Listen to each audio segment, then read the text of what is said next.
活久见啊，家人们！一觉醒来，英国破产了。英国首相办公室的原话啊，说英国已经破产了，并且支离破碎。前有英国第2大城市伯明翰破产，这次直接说整个国家破产。这破产到底是啥意思？英国又发生了些啥呢？事实上啊，英国这把说自己破产啊，跟咱想的可能不是一回事。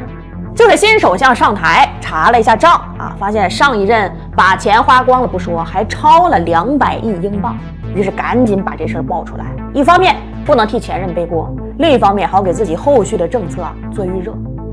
而这200亿英镑的缺口换算成人民币也就1800多亿啊，跟恒大比都是小意思啊，何况一个大英帝国呢？哪怕它不复当年了，可好歹它还是全球前3的国际金融中心。所以英国这波所说的破产啊，我觉得不过是2党间政治博弈的把戏罢了。虽然英国还没真正破产，但它的经济也的确岌岌可危。数据显示，英国的债务已经到了2.742万亿英镑，占 GDP 的比重是 99.8%， 63年最高。关键就在于，除了金融，英国已经没啥能打的产业了。10几年前，英国还有37家世界500强呢，现在只剩下15家了。那问题来了，公司破产我们能理解吗？大不了这公司不开了呗。那国家破产的后果是什么呢？说白了，就是国家的债务还不上了。有人可能不理解啊，国家不是可以印钱吗？咋还能混到破产呢？因为国家的债分2种，一种是内债啊，这好解决，印钱就是了。而另一种呢是外债，向外国的银行或金融机构借的钱，它都是以外币计价的，你没有发行权。大量的印钞只会加速本币贬值，没有办法换汇还债。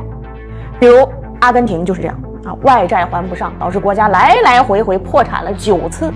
那么国家破产之后会发生什么呢？就以阿根廷为例啊，大的影响主要是3方面，首当其冲，货币。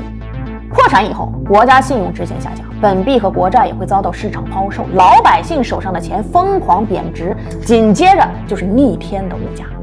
你看啊，阿根廷过去12个月通胀率达到了276%，一瓶饮用水能卖18块。明明是个养牛大国，牛比人都多，但牛肉价格却从1年前的30块1公斤涨到了70、80。其次就是公共服务水平的全面下降。国家都破产了，那为了还清债务，肯定得开源节流吧，也就是多收税，同时削减支出。像地铁、火车、公交这些公共事业都是吃财政补贴运行的，一旦削减开支，轻则5班地铁变1班，重的就直接停运了。